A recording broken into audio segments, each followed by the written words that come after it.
Welcome to EconTalk, part of the Library of Economics and Liberty. I'm your host, Russ Roberts of Stanford University's Hoover Institution. Our website is econtalk.org, where you can subscribe, comment on this podcast, and find links and other information related to today's conversation. You'll also find our archives where you can listen to every episode we've ever done going back to 2006. Our email address is mail@econtalk.org. We'd love to hear from you. Today is March 16th, 2017, and my guest is Vanessa Williamson, Fellow in Governance Studies at Brookings. She studies taxation, the politics of redistribution, and she is the author of Read My Lips, Why Americans Are Proud to Pay Taxes, which is our topic for today's conversation. Vanessa, welcome to EconTalk. No, thanks for having me. Your book's about the attitudes of Americans towards taxes and government spending. And before we get into what you found, let's tell us a little about where the numbers come from. You did a survey as well as a set of interviews, so give us some of that background, please.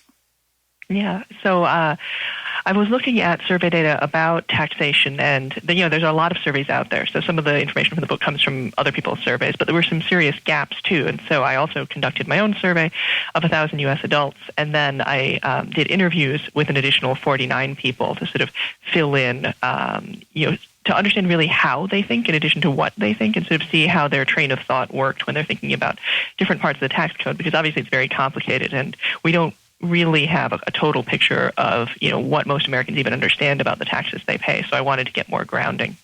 What I like about the interviews, of course, it's just 49. It's not a incredible cross-section of the American people, but it allowed you to go deeper into people's attitudes rather than just checking off a number from 1 to 5 or giving a blunt response in a multiple choice question. Exactly. So one of the things I wanted to do in the book was make it have sort of people in it that you could remember from quote to quote, so that it wasn't just a bunch of anonymized, random opinions sort of aggregated together. You actually got a sense of actual human beings through the book. And so I think that's one of the things that interviews really provide. So let's talk about the point in your subtitle. You say that Americans are proud to pay taxes. That'll surprise some people. Elaborate on that. Absolutely. So one thing that I noticed, my previous book was about the Tea Party, right? So these are some folks who were very angry about what they thought government was doing. But it struck me, when I was at Tea Party rallies or at meetings, people referred to themselves as taxpayers. As a taxpayer, I something. And what was interesting was the end of the sentence was never really about taxes. It was always sort of a frame that they used to express their right to have an opinion or that they deserve to be heard. And so I was interested by that. These people who were very angry about government were nonetheless sort of locating themselves as taxpayers. And so I thought it would be interesting to find out what other Americans thought about that question. And also we do tend to hear a little bit more from the extremes of the political spectrum, and so I was curious about what folks in the middle had to say. And so what I found is, and this is true across all kinds of survey data, Americans have a very strong civic commitment to tax paying. If you ask people whether it's their civic duty to pay their fair share, something like 95% of Americans agree with that statement. That is an overwhelming majority. By way of comparison, when 5% of Americans say something, it's usually something like that they don't believe the moon landing existed, or that Elvis is still alive. So it's 95% agreement in America is an exceptional number. And you find, across a lot of survey questions, very, very high percentages of people agreeing that it's wrong to hold back on your taxes, or that you have a responsibility to do your part, even a moral responsibility to do your part and pay your taxes. And what's interesting is that carries over into tax compliance. Tax compliance in the United States is very high by international standards, and economists often describe that compliance as having to do with our tax morale. That is to say, our sense that this is our shared responsibility and we all have to chip in. Yeah, that was fascinating. The different, I'd say it's a sense of identity for a lot of people that claim as a taxpayer, filling in that blank. What do you think is the source of those emotions of pride and responsibility as well, and not just for themselves but for others? Well, I think it's a very human feeling to want to feel that you contribute, right? I mean, there's all kinds of studies showing that one of the things, when people get older, one of the things that keeps them healthy is the belief that they're still contributing, that they're useful. I mean, it's a very human feeling. And one thing that I think people can feel about their taxes is that here's evidence of me doing my part. Now, I might not be happy about where the money's going, or I might be very unhappy, and this is the most common thing for people to be unhappy about with taxes, is the idea that other people aren't chipping in, right? So I'm the one doing my part, but other people aren't doing their part. But nonetheless, that feeling of, I'm an adult, I'm a contributing person, I do my bit, I'm an upstanding citizen, that's something that really appeals to people. And one of the things that your book talks a lot about, and I found extremely interesting, was the misperceptions people have about who pays what and how much. And of course, I'm aware that people are not fully aware. We all know that. But the degree to which they're not aware and why those misperceptions persist was extremely interesting. And in particular, you write that people misperceive both what the poor and the rich pay in taxes. So let's start with the poor. A lot of people in your results make the point that the poor, quote, pay no taxes. So talk about what's correct and incorrect about that and how that affects people's attitudes. Absolutely. So one thing that misguides Americans about how much people pay in taxes is the details of the tax-paying process. Now, the income tax is very salient. It's at the front of almost everyone's mind, even when it's not a particularly expensive tax to them personally, because it's a hassle, right? Every year you have to think about it. People are probably thinking about it right about now, actually, this year. And even if at the end of the day the cost is small, if the hassle is high, people tend to get a little confused, right? And so they sort of confuse hassle with cost and overestimate how much the income tax costs them. Now, the income tax, of course, is a progressive tax that falls more heavily on wealthy people than poorer people, at least until you get to the very, very, very high incomes. And so people sometimes focus so completely on the income tax that they neglect to think about the many other kinds of taxes, which fall quite heavily on lower income people. So one question I asked survey respondents is, which is the most expensive tax for their household, the biggest tax they pay? And, people and then because with their demographic and economic information, I tried to calculate their taxes, right? So, and I found that people, generally speaking, knew the biggest tax they paid, but when people forgot the taxes that they paid, it tended to be the ones that are easy to pay, right? So many, many, many people forgot almost entirely about the payroll tax, right, which pays for Social Security and Medicare, and everyone chips in on that if you're working.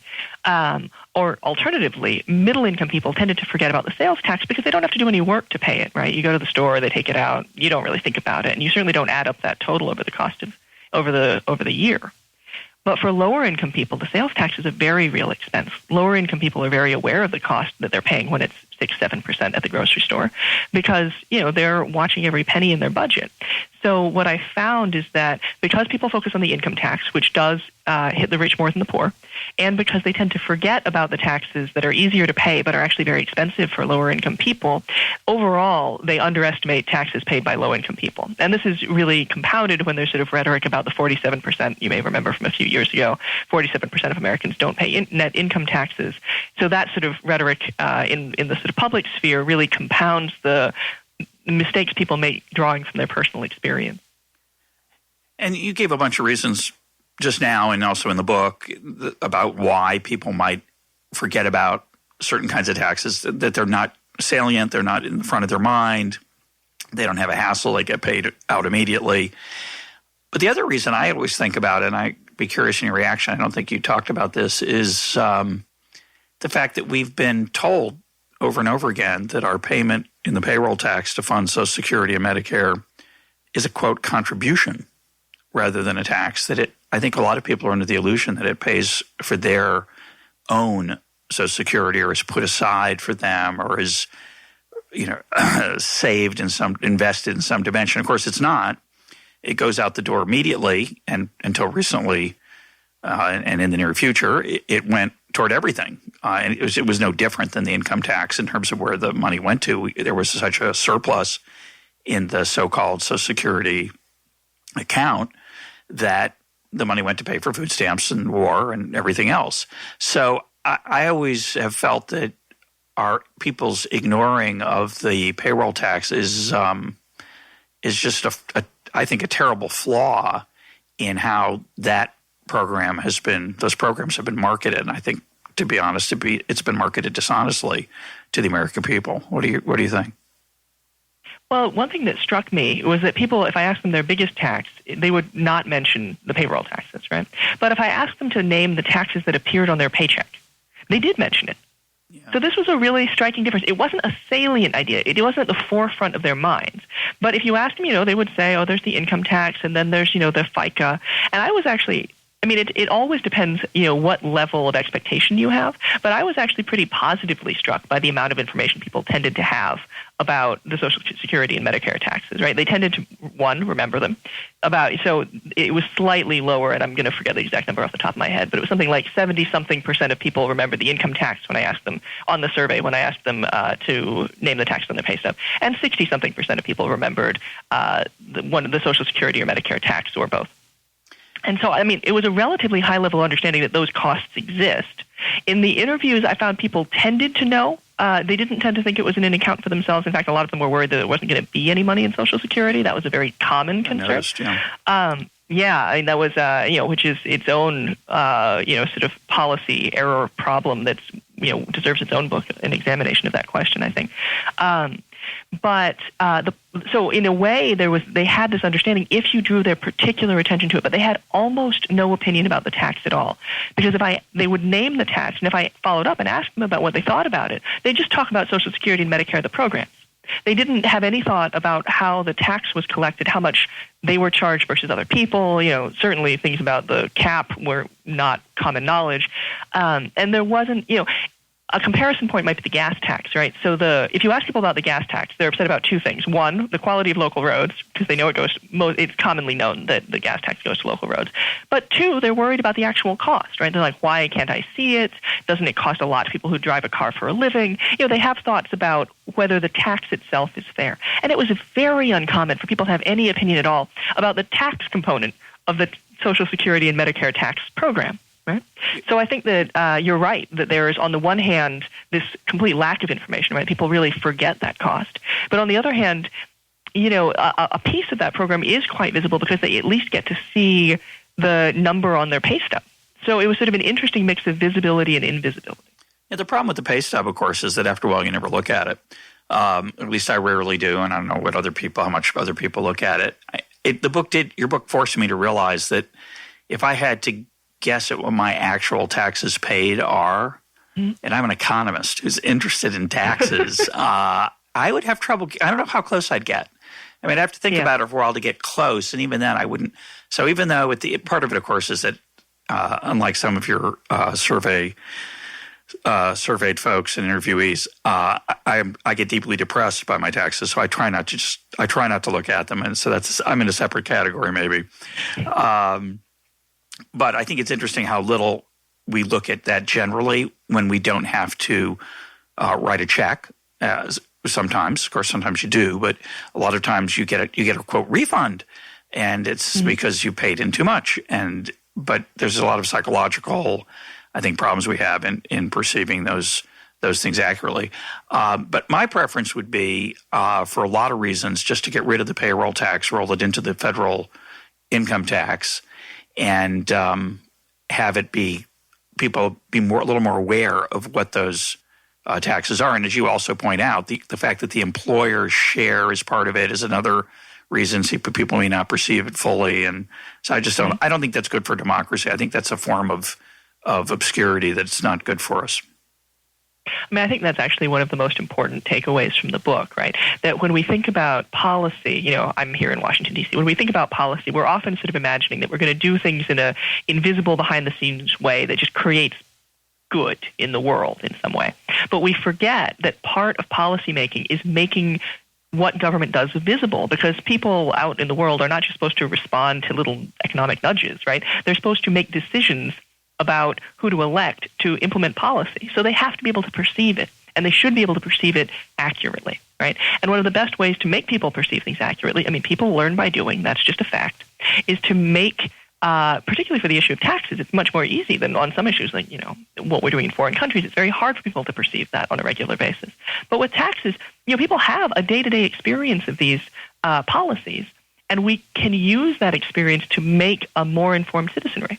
Right? So I think that's one of the most important takeaways is exploring ways that we can use the tax-paying process to make people better informed. Yeah, you mentioned the gas tax. I think I'm older than you, maybe by a substantial amount. When I was younger, the gas tax was posted. There was a sign on the pump, and it gave you the price of the gasoline. And then I think it gave you both the state and the federal taxes. And, of course, the state taxes vary quite a bit across states, and that explains a good chunk of variations in gas prices across states. But most people aren't aware of that. If I remember correctly, I have to check this, I think they made it illegal to post those prices, which I found just given what you just said, it's just a really bad policy response to that. Yeah, I think that's exactly right. I mean, I don't know about making it illegal. That's fascinating. I'll have to look it up. But I think that it's sometimes, and I certainly have heard it, here in the Beltway, there's a desire to just make taxes something people can't see. Yeah. Well, the gas tax is a good example of why that's a bad idea, because people do not like the gas tax, right? Even though they understand that it goes for roads and they like roads. They should like the gas tax by that standard. Yeah. But because they don't know how much it is, and, because gas prices vary so dramatically based on things that don't make a lot of sense to the average person, people tend to sort of ascribe a lot of that to taxes, because it's invisible. They don't really know. And, of course, the other thing about the gas tax that's quite unusual, with the exception of something like a cigarette tax, is that it's based on the volume as opposed to the price. So, it's natural to think, given the sales tax, that when gas prices go up, taxes are going up too, or at least the government's getting more money. Right? But that's obviously not how it actually works. In fact, to some extent, I guess it would work the other way, because if people consume less. So the gas tax really has sort of all of the bad parts of making a tax invisible, and none of the benefits of, the visibility that might come from, hey, this is a tax for people who use roads that pays for roads, which is a sort of system that, normally is the kind of thing that people find appealing when the cost and the benefits seem linked in an obvious way. It's one of the best. It's by far, I can't think of a better tax, actually, in terms of, maybe the one on playing cards, and I'm kidding. It's the fact that it's more like a user fee or something akin to a user fee. It obviously, I just think it's a lot. I'm a fan of that. A quick Google search suggests that maybe it differs by state and whether you can post or not. So we'll do a little research on that, and we'll put something up more generally, I hope. Let's talk about the rich. Higher income folk. A lot of people misperceive in your survey and in your interviews what they pay. What's the nature of those misperceptions? So I was not sure when I started this process whether most people actually understood the difference between a flat and a progressive tax. That is to say, did people have the sort of numeracy necessary to make a distinction between taxes that are set at a flat rate, and therefore wealthy people pay more because 5% of $1 million is more than 5% of $100, or are they really clear on the distinction between that and rates that actually go up themselves, right? And I was actually, there's some good survey work on this, and it fits with what I found, which is that people are actually pretty good at that. They're not always great at explaining it out loud, which is understandable, because even I, if I have to think very carefully to say it exactly right? But they actually do understand, for instance, that there are graduated brackets in the income tax. As a general rule, it's relatively well understood. And when you ask them questions about what tax system they prefer, they can answer those questions in meaningful ways with percentages that go up. Right? Most Americans support taxes that are a progressive tax system that falls more heavily on the rich. And when you ask them to actually do the math on that, they tend to continue to hold that opinion. So that was good news, right? That basic level of numeracy is exceptionally important if we're going to have any engagement of any sort on tax issues. But again, in part because of the experience of tax paying, people tend to think that the income tax with its graduated brackets is undercut at the top end by loopholes. Now, of course, to some extent that is true. Wealthy people do have access to certain parts of the tax code that average people can't really access. They don't have enough money, or they don't do the right things with their money. But, as a whole, the income tax is in fact progressive, at least until you get up to the very, very, very, very high numbers. It is mostly a progressive tax. But But people underestimate that, in part because when they're filing their own taxes, the thing that matters is their quote-unquote loopholes, right? And I should say, by the way, when average people, and also when I use the word loopholes, I don't mean it in the technical sense of an accident of the tax code. They're referring to all kinds of things that were done absolutely on purpose, right? But at any income level, when you're filing your income taxes, you're thinking about what you might think of as loopholes, right? Lower income people are going to get their earned income tax credit. Maybe you've got to remember that you have your mortgage or your student loans, or you've got books, or you've got an office at home. I mean, there are a million little things that you've got to remember that aren't about the rates, that have a huge impact on how much that you personally pay. Right, and the income tax paying process doesn't draw very much attention to rates. Right now, if you do your taxes the very old-fashioned way on paper, you might look at the rate chart for a minute to look at that last number. But first of all, that'll show you the marginal rates, which is, by the way, exceptionally poorly understood. And most people, you got an accountant who does it. You go down to H&R Block, you go down to TurboTax, you get your TurboTax software, and maybe it shows you for a second what your effective rate was. But that's not information that's really salient because you can't do anything about it, and because you didn't have to remember anything on your own. So because the income tax paying process draws your attention to finding the ways that you can get, quote-unquote, your loopholes, people extrapolate outward to the very rich and think that what matters for their taxes is the access to these loopholes, right? And what it does, unfortunately, is mislead people about the likely impact of most flat tax plans, right? Most flat tax plans that get put forth would substantially lower taxes for wealthy people. But a substantial part of public support for flat tax comes from people who want to raise taxes on the rich. And for interviewees who I spoke to who held that view, their explanation was that a flat tax system without loopholes would raise taxes on the rich. You made an interesting remark. You said except for the very top 1%, except for the very high end. At the very high end, there's a lot of variation in what people pay because it depends on where their income comes from, whether it's labor income, whether it's investment income. But the top 1% overall pay a lot of taxes, and it's interesting to me how little known that. There's sort of two things. There are a few things that are little known. One is you talked about in the book, which I thought you were going to mention just now, which is that people forget that when you get, quote, put into a higher bracket, that is if you earn enough money to have a higher tax rate, that only applies to the extra income. It doesn't cause the lower amount of income to be taxed at that higher rate. Right. And as you say, it's hard to explain. I just did the best I could on my feet, and it's not a very good explanation, right? But the second thing is that even with those loopholes, on average, really rich people pay a lot of taxes. So the top 1%, and of course it's hard to – there's different ways of defining the top 1%. You can find as the top 1% of income earners, the top 1% of wealth, the top 1% of adjusted gross income. But the top 1% earns a very disproportionate share of income and pays a very disproportionate share of taxes. And it's just important. I think that's not well known. Right. So I think that people tend to – that's absolutely right. I think that people tend to focus on, the occasional story of a very wealthy person paying a low rate of taxes. So Mitt Romney's taxes or George Soros's taxes or what have you. Sort of Warren Buffett is an example used a lot. People talk about these wealthy people, but these people are not just in the top 1%. These people are, people like George Soros at the very, very, very top, And so we're really talking about like the 0.001% and what taxes they pay. And that's actually quite different from people who are, near the bottom of the top 1% and maybe they're, a wealthy doctor or, a fancy lawyer or something like that. And they have a lot of earned income, right? They have a, job which has a high salary and they pay quite a lot in taxes, right? So there's a huge difference. There's not a lot of loopholes for people who earn a lot of labor income, right? It's that you're going to pay a big proportion and just you're going to get certain deductions if you give to charity, if you have a mortgage on an expensive house, sure. And again, as you point out, those aren't really loopholes. Those are just the way the tax code's designed. But you're going to pay a lot in taxes. Right. So that's, I think, so the problem with those, a couple of very prominent stories of exceptionally wealthy people paying a rate that's lower than, someone who's a doctor or a lawyer, is that we forget about all the people who are, by any standard well off, but are not in that sort of astronomical, obscene tax, situation of sort of money that the rest of us can't even imagine.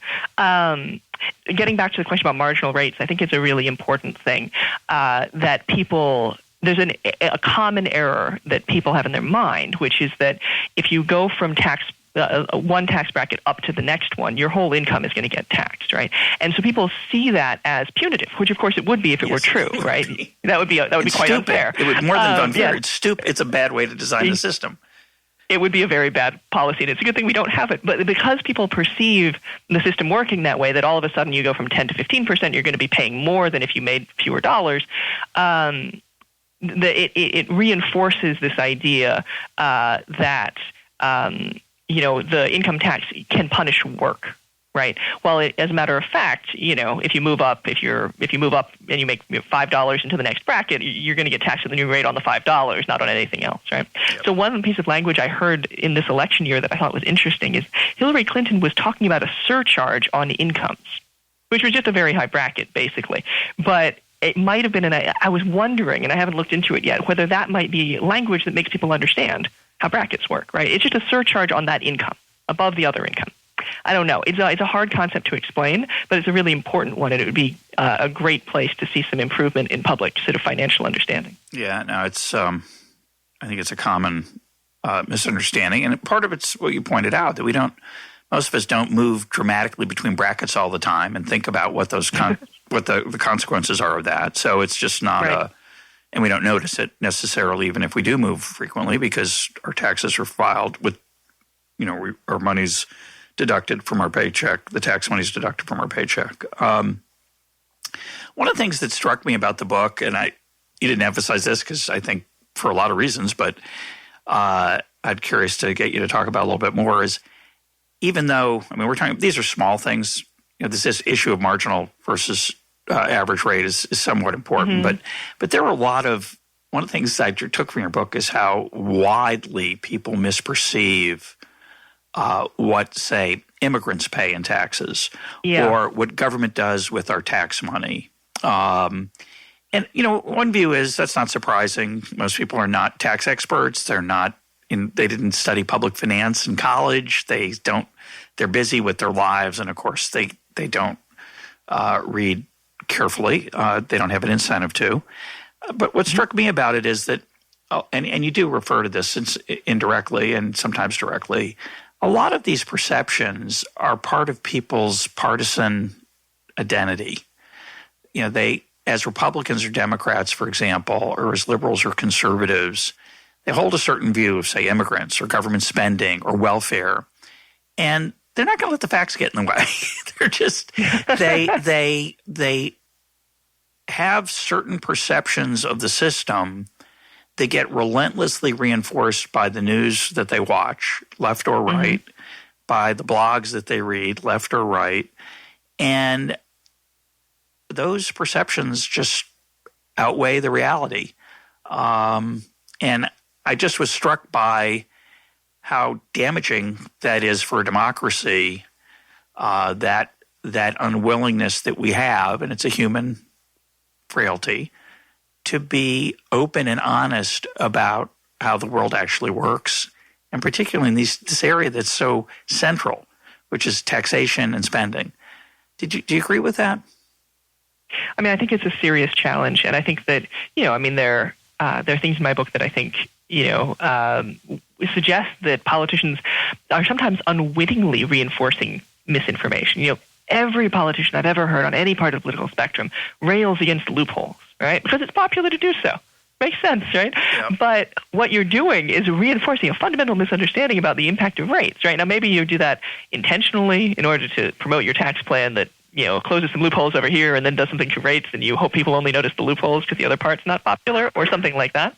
But, I think you hear it on both sides. So it's not entirely, it can't just be motivated. It's just a bad way of conveying information, right? So I am not so hopeful about changing the incentives of politicians to speak more honestly. Where I am hopeful is that particularly on the question of taxation and what government does, a lot of that stuff is actually visible. A lot of that stuff is experienced in daily life. And if we made, I think, relatively small changes that alerted people to things like, you could, for instance, get a receipt for your sales taxes, not your personal sales taxes, but maybe your zip code, right? I mean, people in this zip code who have an income of X usually pay about this much money each year in sales taxes, and that goes to support X, Y, or Z thing because the sales tax goes to the state, right?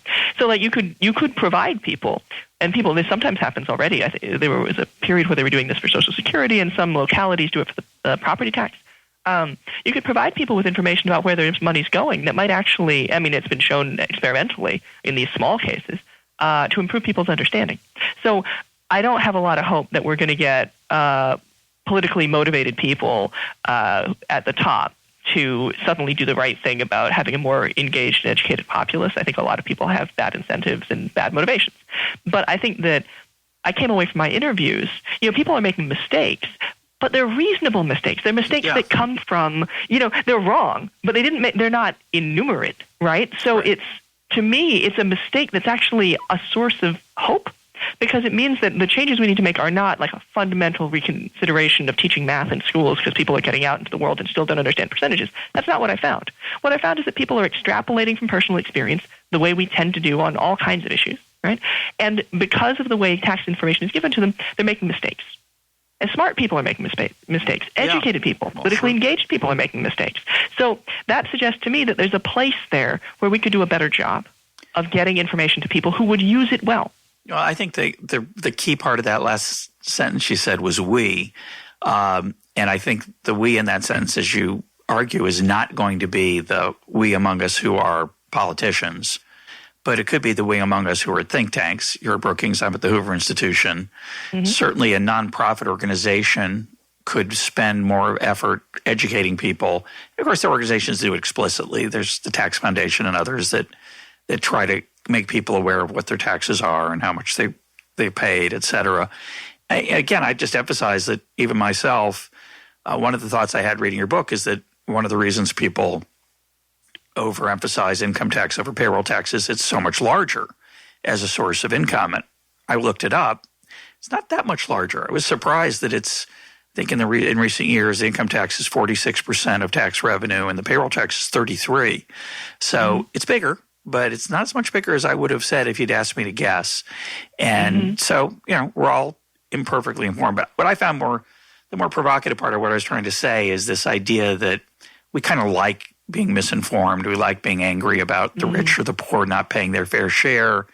And we really don't want to have it pointed out to us. We like to that we're wrong. We like to carry our resentments around because it makes us feel better about our identity as liberals or conservatives or Republicans or Democrats. And I think that partisan team identity tribalism is just, I really don't like it. It's just me. I think it's just really destructive. And the fact that it engenders ignorance is part of the problem.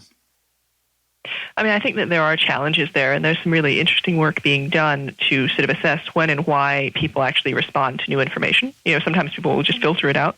And so I think that that's actually kind of a frontier in political science, that there's work being done, and I think we have some really interesting, we'll have some really interesting answers about in what context people are actually willing to take on new facts and adjust their views, right? I'm actually going to do some of this work myself, looking at, can I improve people's information about who pays what in taxes and actually change their views? So yeah, I think that that's something that requires more attention. And the place where I think it's going to be hardest, unfortunately, is on the question of immigrants. Because that's not just a partisan team question that dives into some really deeply held and really unfortunate aspects of how people think, which is that, people are there's a xenophobic strain and there's a racist strain in how people think about the world and about others.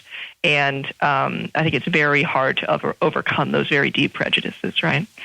So what is commonly believed about immigrants is that they don't pay their fair share of taxes, right? And this is wrong.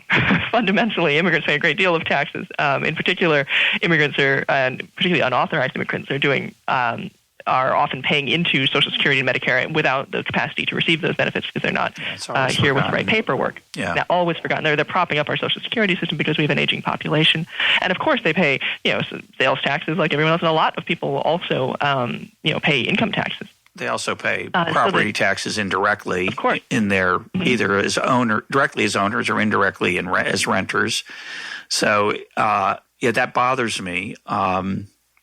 And I'll also add, though, that in my being pro-immigrant in general as I am, I get a lot of responses when I mention that xenophobic and racist stuff. I think phenomenon. I think a lot of people who are worried about immigration really resent being called xenophobic and racist, and I'm sure there's at least one person listening right now who's in that group.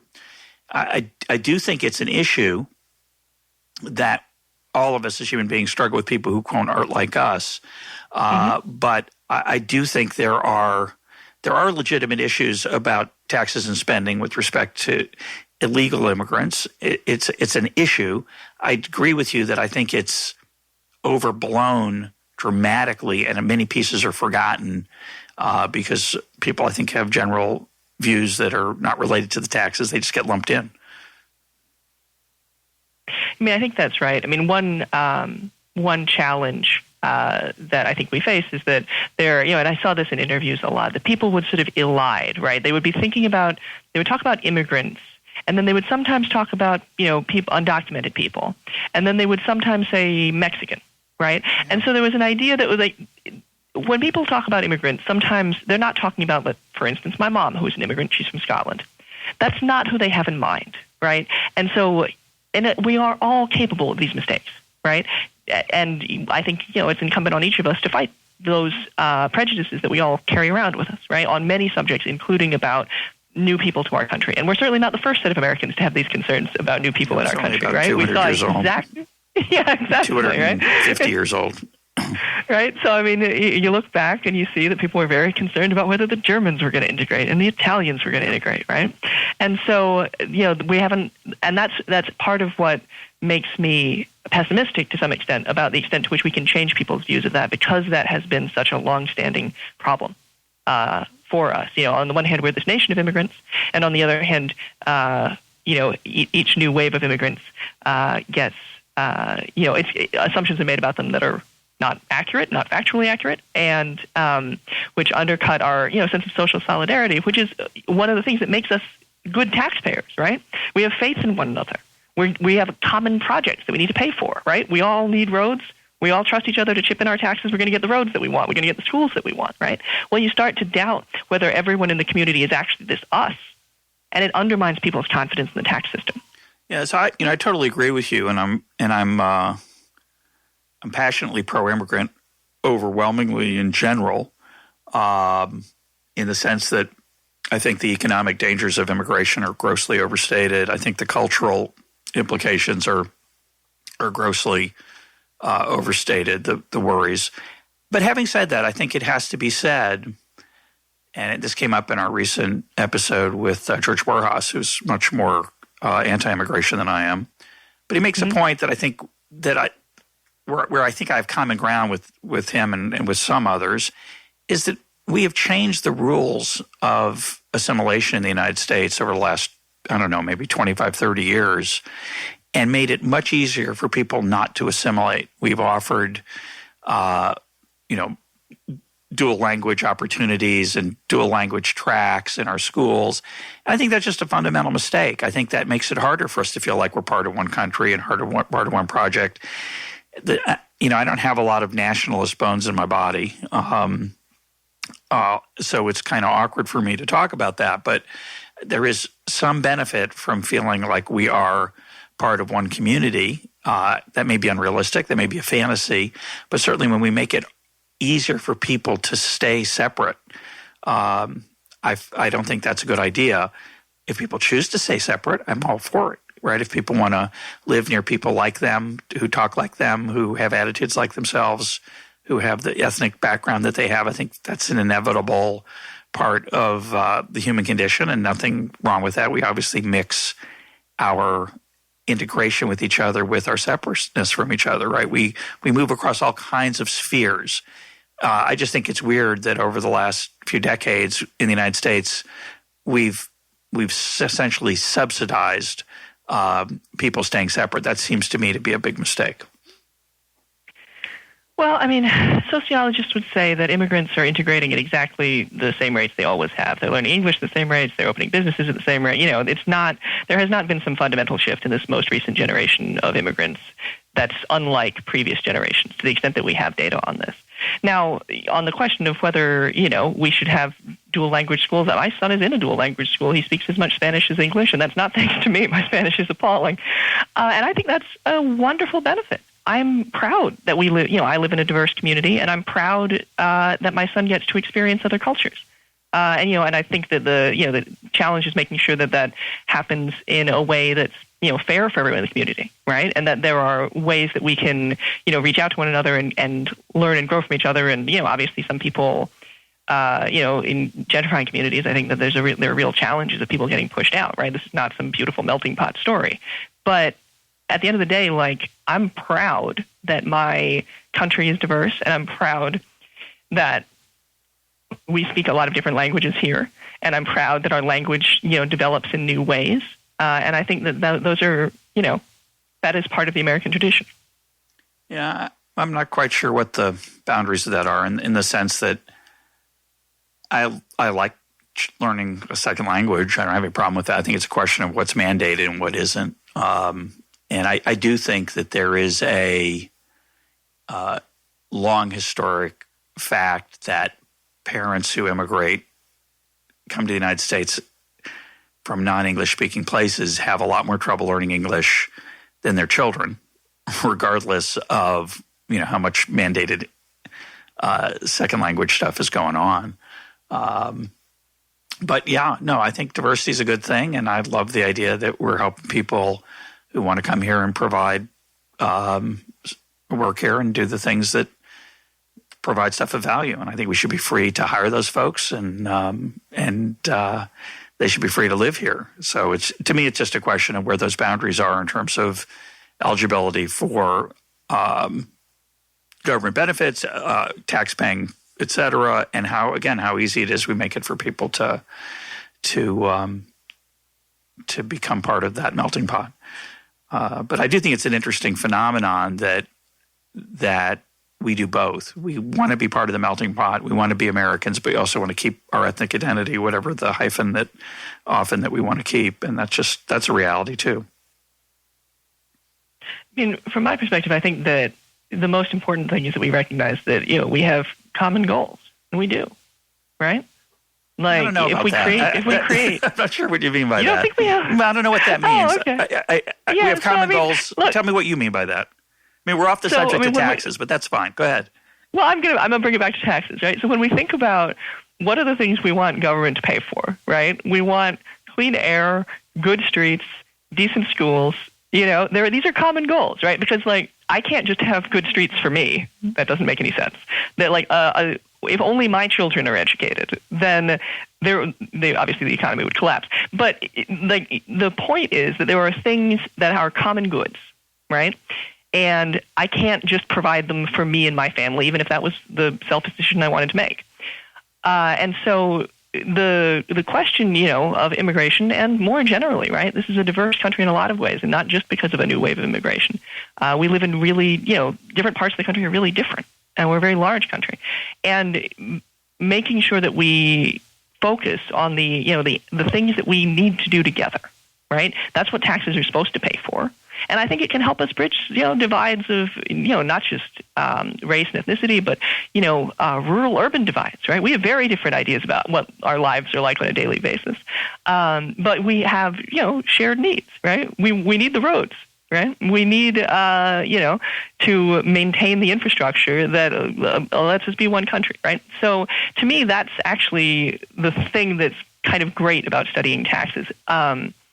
Because on the one hand, you're talking about a subject that even an economist like you doesn't really want to think about that much, right? You don't want to get into the nitty-gritty of it. You don't really want to think it through. It's a painful experience every March or April, whatever, to get the paperwork done.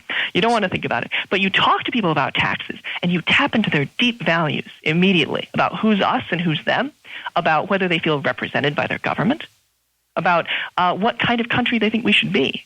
Right? So that's what's the really great thing about studying this question, right? It's not just about forms and rate tables and marginal brackets, all of which are interesting and important, but it's about the way that we work together to pay for the things we all need.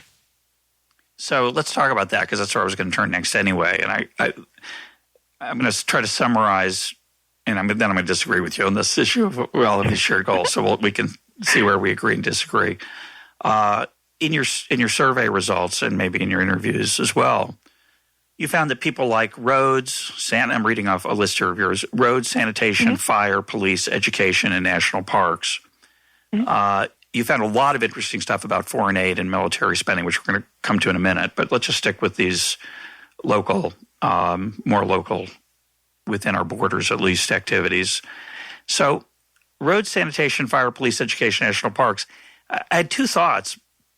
One is a good chunk of those are local, not federals.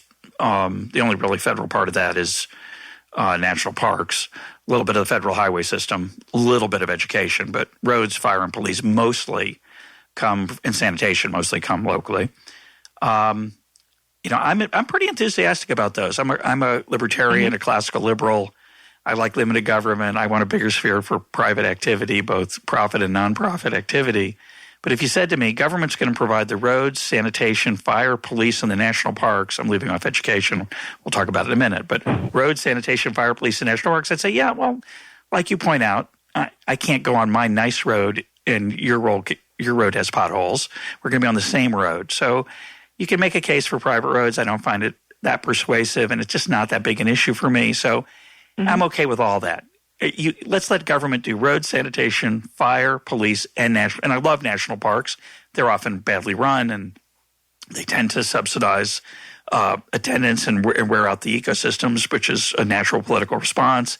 They take out wolves often because wolves are scary, which is bad. So Yellowstone, I think, was mismanaged for about 100 years. But overall, I love the national parks. I got my quibbles.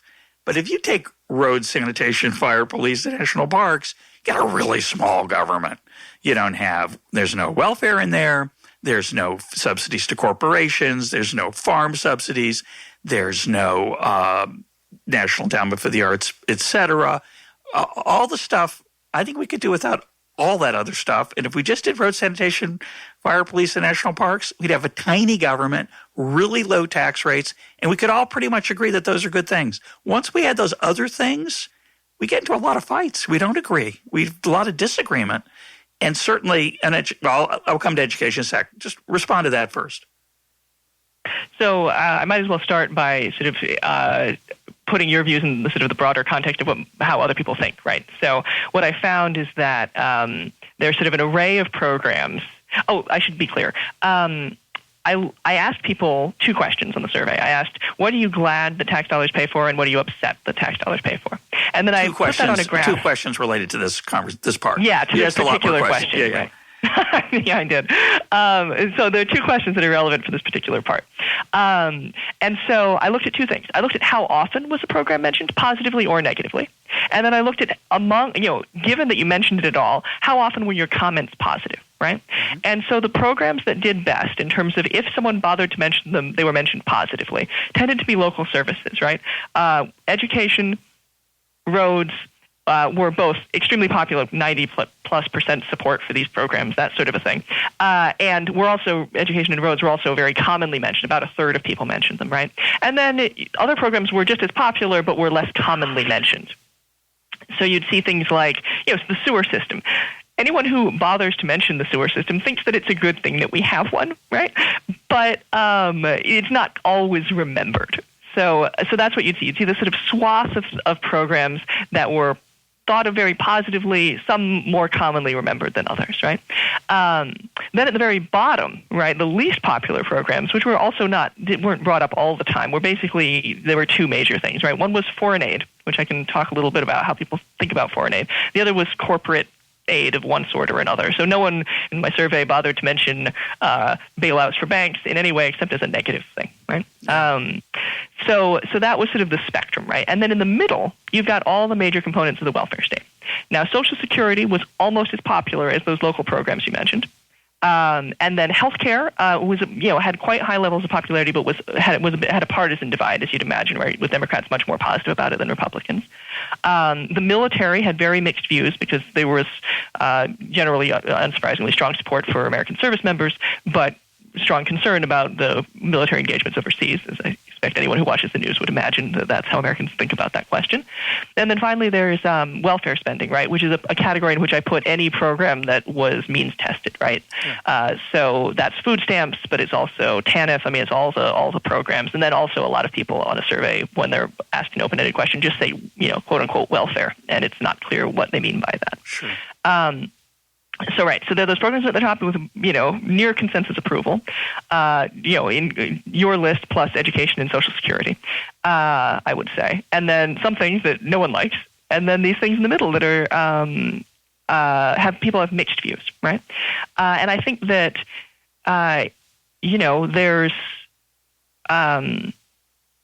there's always going to be a place in our politics for disagreement. Politics needs disagreement. We should not all think alike, and we should have an active debate about what our country needs to be like. Right? And so, for instance, you're dropping education from your list of programs that you think, we should definitely be paying for that. That makes you unusual as an American. But that's fine. I know that. There should be a public debate. Yeah. So I think that's sort of the spectrum of people's views, right? And one thing that was good for me to hear is that there are things we all agree on, and I think that the fact that major other parts of what our government does or something we're discussing could be a sign of the vibrance of our democracy if it were getting channeled upward into our politics in a way that was meaningful. And I think that's where it falls apart. Right? That's not what we see happening. We do not see, a debate going on in our. At least not often do we see a debate going on in our legislatures that really, I think, captures the essence of these issues so that we can discuss them in a meaningful way. Yeah, just to be clear on a lot of these, there are a bunch of things I think government does that shouldn't be done at all, like some of our foreign policy adventures. And if government stopped doing them, they wouldn't happen because we're not going to band together to make them happen. If government stopped funding education at the federal and even at the local level, there'd still be a lot of education. It just would be paid for out of pocket by the consumers and parents, and who are the consumers, on behalf of their children. And I believe strongly, because it even happens now, that a lot of people would donate money and schools would be started, not-for-profit schools would be started that would help educate people who didn't have the means to pay for their own education, which is I think would be a much better system than the one we have now, a much better system for poor people. That's just really important. Obviously there are different reasons people might resent certain types of spending that the government does. I'm against government spending on education because I think it's not just ineffective. I think it's a system that has punished poor people for a long time. So I know you were speaking casually earlier when you said, well, if we didn't have educational spending, it would be a disaster for the economy. I don't think it would be at all, because I presume, I might be wrong, I presume that private spending would respond in a very dramatic way if government got out of that business. I don't think it would respond in a dramatic way to other things the government does, foreign policy adventures, corporate bailouts. I don't think people would be voluntarily giving to charities that give money to corporations. And I think it would be really hard to organize roads and sanitation privately. So I think those are examples where the money is very well spent. But I think on education and certain other areas, it's been a disaster. Now, you don't have to respond to that. You can if you want. And otherwise, I'm going to move on to a different point. Well, I mean, I'll say, and this is my opinion as a citizen. It has no particular bearing on my book, which was merely to present what most people's views are.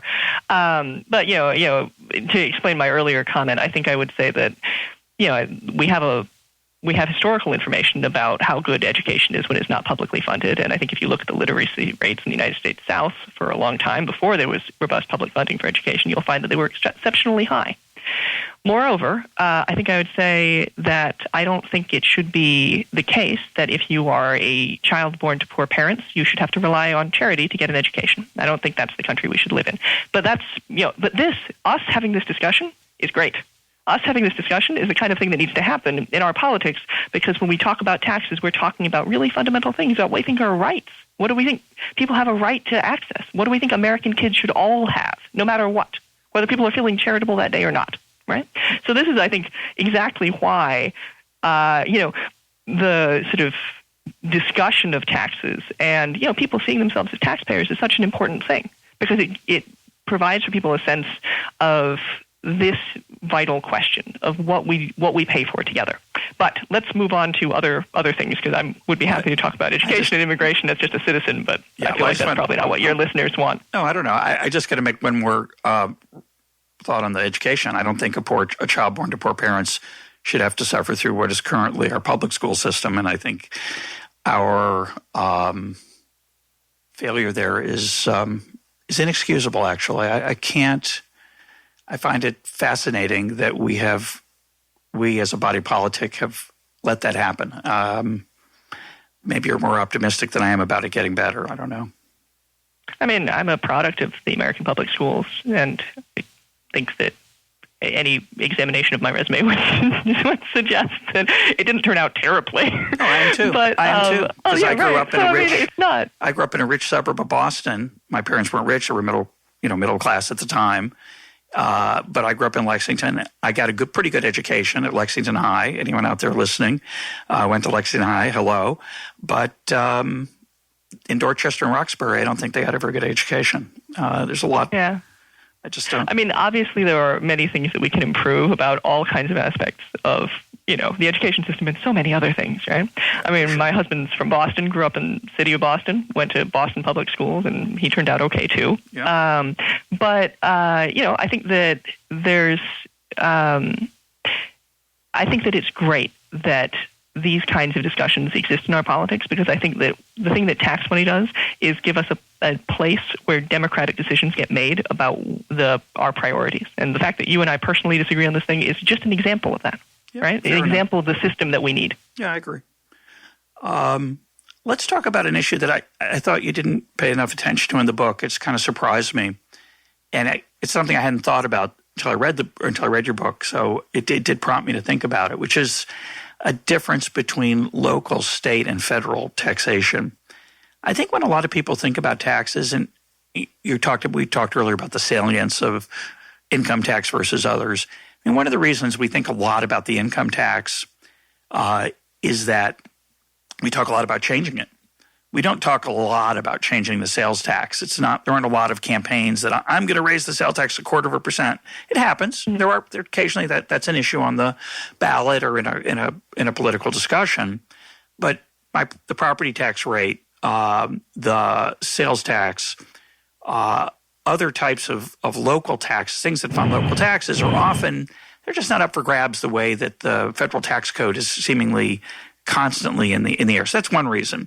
But what struck me is that, maybe you'll agree or not, a lot of the taxes that a lot of the spending that people like is local, or, as you point out, people like Social Security, they actually think that they're contributing to it. You find some evidence that people feel that they're entitled to it because they paid in, which there's some truth to. It's hard to you could interpret that in different ways. But I just was struck by how often, I think when people are talking about their taxes, they're talking about their federal taxes. And the reason it's important is that, you talk a lot in the book. We haven't talked about it much here, but you talk a lot in the book about a feeling of collective sharing of responsibility and a feeling of identity, and how being a taxpayer entitles you to complain or not complain.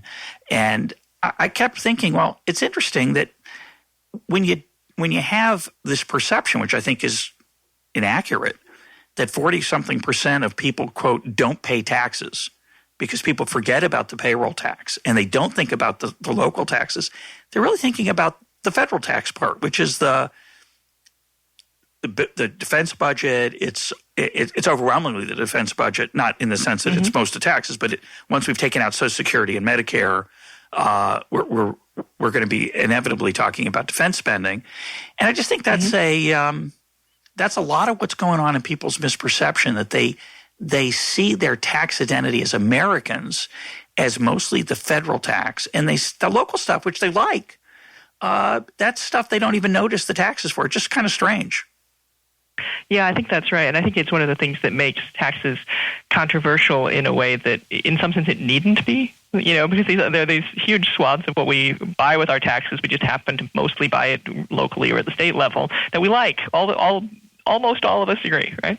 And so, yeah, I think you're right that the focus at the federal level does to some extent make taxation seem more controversial than it otherwise could. And particularly not just at the federal level, because Social Security and Medicare are relatively well-liked programs, in part exactly because of what you say, that people feel they've chipped in and therefore have earned them. But specifically looking at the federal income tax, that is the sort of hotbed of controversy, right? It's both a very complicated part of the tax code, which people don't like because they feel like it allows for cheating. And on the other hand, it pays for things that are highly controversial. I think that's exactly right. Before we leave, we've got a few more minutes, but I want to make sure we talk about two issues that really were informative that I hadn't thought about. One is when it's very common for pundits to make fun of the American people because they think foreign aid's a big part of the budget, and of course foreign aid's a tiny part of the budget. But you really uncovered something I think really important. Talk about the way people conflate foreign aid and defense spending.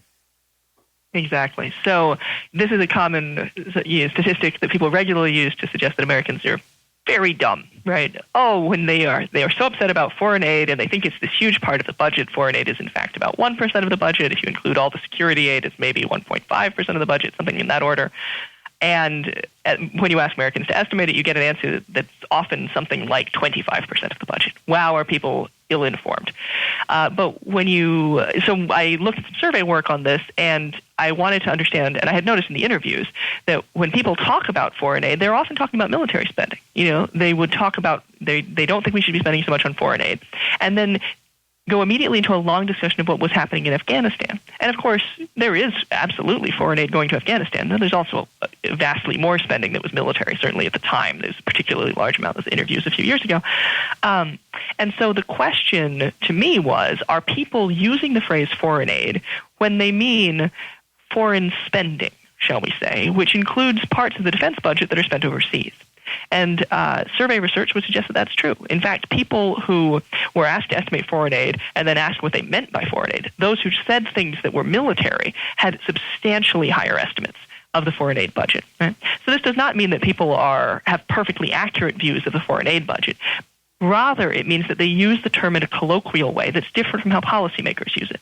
That is to say that when people say foreign aid, they don't just mean the technical part of the federal budget that is allotted to humanitarian assistance.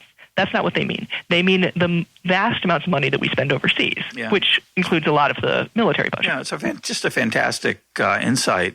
And a related one is this, which can kind of just really surprised me, but I think it really explains a lot of what people hear when they hear politicians, which is different from what I hear. When politicians rail against waste, fraud, and abuse, I assume they're talking about it's a really tiny portion of what government does. Government does a lot of what government does sends checks out to people. There's not a lot of waste, fraud, and abuse. There could be some fraud. People could be lying about their status, obviously, and tricking and being deceptive, and that's real fraud. But in general, waste, fraud, and abuse is a very small part, in my feeling, of what government does, government spending.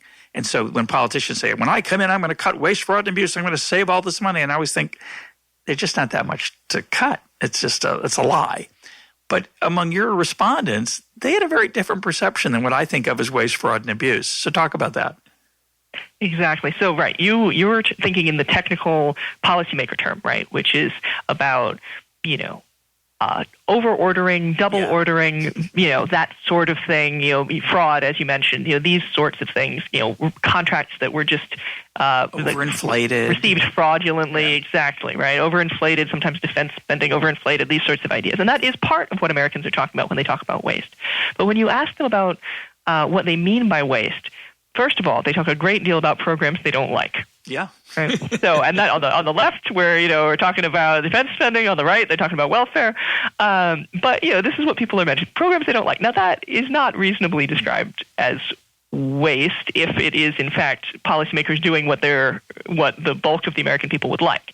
Now, you might reasonably consider it waste if you think that the entire program is ill-conceived, right? You could use in a non-technical sense, you could call that waste, because obviously it's pound foolish, right? It might be penny wise, but it's pound foolish. So people commonly use waste that way. So when you get estimates of waste that are approaching the 50% mark, if you ask people, what percentage, how many cents out of every dollar do you think the federal government wastes? And the answer is often, the average answer is often somewhere around 50%. Right? People are not actually thinking that there's 50% of the federal budget goes to crooks who are overinflating their contracts or cheating some sort of program. $400 toilet seat, coffee maker, exactly, in some budget. Right. So there's some of those things. People definitely remember the toilet seat, and they remember the bridge to nowhere comes up. The hammer was commonly remembered as sort of an example of waste. These are well-known examples. Yeah. But they're also talking about these programs they don't like entirely, right? And they're talking a lot about systemic problems they see with our democracy. When people talk about waste, they move very often from waste to, for instance, corporate control of, that congressmen are bought and sold, or, they're also rich and they live these luxurious lifestyles here in Washington, And so what the word they use is waste, but the critique is really of some kind of elitism, of a government that's not living up to the sort of democratic promise, either in that they're not responding to their constituents, or that the people who are elected live lives so far apart and above from average people that it's sort of fundamentally corrupt. So people's estimates of waste are often tapping into those much larger sentiments about problems with government, rather than the much more specific terminology that you and I would use, sort of technical terminology about waste, fraud, and abuse. But the problem, of course, is exactly what you said. It means that politicians can rail against waste. People imagine there's immense amounts of it, and at the end of the day, you're not going to balance the budget easily by rooting out that waste, fraud, and abuse. And, it just doesn't provide enough bang for the buck, basically, to do what politicians often claim that it will. But it was some comfort for me because, I understand. It was nice to know that some people, Mike, as you earlier said, I'm not like most Americans. I think that's really an accurate observation. But this is one place where I'm somewhat similar in that I would call, in a casual sense of the word, say an Amtrak subsidy, which I benefit from often, or various corporate welfare programs as wasteful, even though they're not wasteful in the technical sense of the word, meaning, the money didn't go where it was supposed to. It's going where it's supposed to go. It's just something I don't think it's worth spending on. So just to close, you had an interesting question.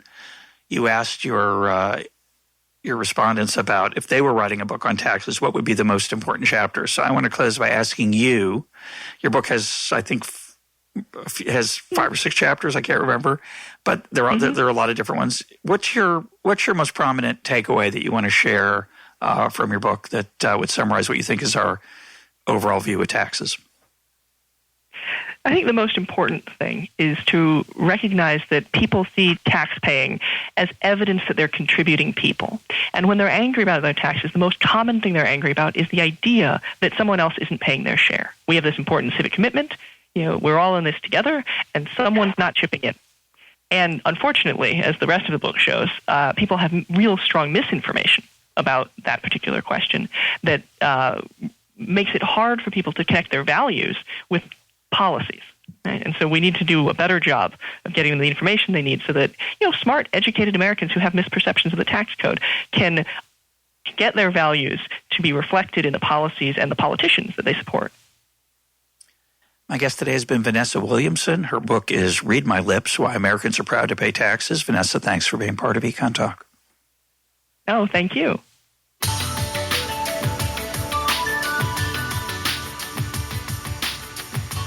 This is EconTalk, part of the Library of Economics and Liberty. For more EconTalk, go to econtalk.org, where you can also comment on today's podcast and find links and readings related to today's conversation. The sound engineer for EconTalk is Rich Goyette. I'm your host, Russ Roberts. Thanks for listening. Talk to you on Monday.